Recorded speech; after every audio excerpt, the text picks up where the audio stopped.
I'm Bonnie B. Matheson, and I wrote the book Ahead of the Curve, An Intimate Conversation with Women in the Second Half of Life.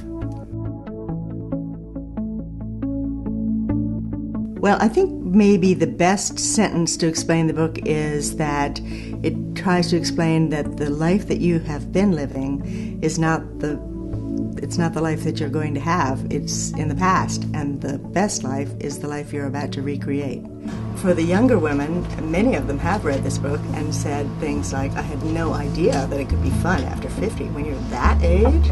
And the men enjoy finding out what women want and think.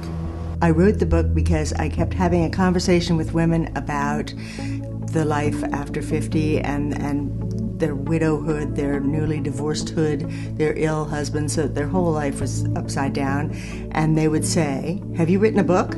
I'd like to read a book about this.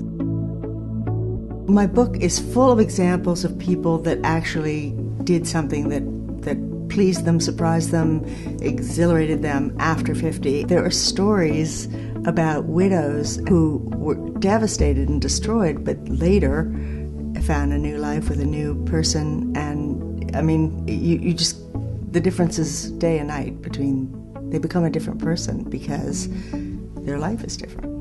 Yes, absolutely. Sex is one of my topics. I'm not scared to talk about it. I mean, sex is a part of health. It's like eating and drinking and sleeping and exercise. It's good for you and it keeps you healthy. You have to forgive each other for not being perfect. And as our eyesight gets a little more, it's harder to see things up close. I think that's nature's way of making people like each other and think each other are beautiful. It's better than beer goggles. I had read a lot of books about older women that were just beginning to come out. We're sort of, the baby boomers are pushing this.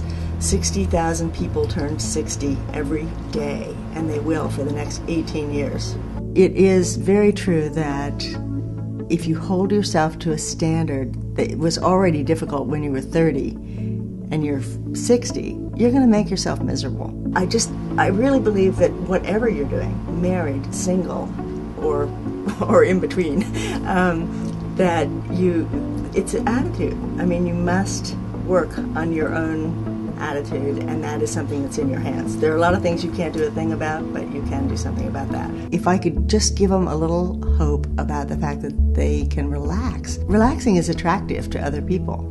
I'm having a ball, I'm growing, I'm expanding, I'm pushing the envelope, I'm doing things that when I see other women asking me questions and a little light in their eyes saying, oh, I hadn't thought about that, oh, yes, or telling me, I just signed up for classes to do this, or I'm going on a trip to China, or whatever they were doing that they wanted to do it, but there was something stopping them, and then they read my book or heard me speak, and then they let me know that they did it. It's not very expensive, it's not very long, it's not very hard to read, and it'll make you feel happy and fulfilled when you finish. I signed my book Sparkle On because I got that, again, from my old mother. One day when she was in her 60s or so, 70, she was wearing one of those sweaters that has, like, Christmas trees and Santa Clauses and things in spangles and jewels. And I said, Mother, isn't that a little much? And she looked at me with her pretty smile and she said, a single woman should always sparkle. And at the time I was married and thought I'd be married forever, and I noted it, but married women can be a little bit cruel sometimes to unmarried women, and I still thought it was too sparkly.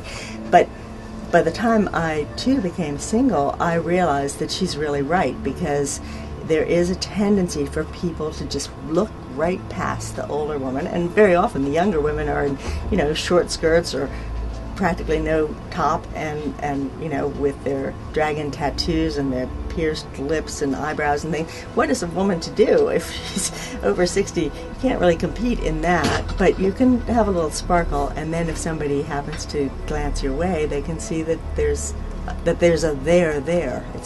You're not an empty shell. They should get my book, because I am one of the few people that will speak frankly about some of these subjects, and I really tell it like it is. And it's easy to read, it's not complicated, doesn't put you down, and you can read it probably in an afternoon if you hurry. And it'll give you the steps for making your last 50 years or your next 50 years into the best possible years they can be. Buy Bonnie B. Matheson's book at Amazon.com and learn the simple steps to reinventing your life. Or inquire about her health and wellness coaching at IBetYouCanCoaching.com.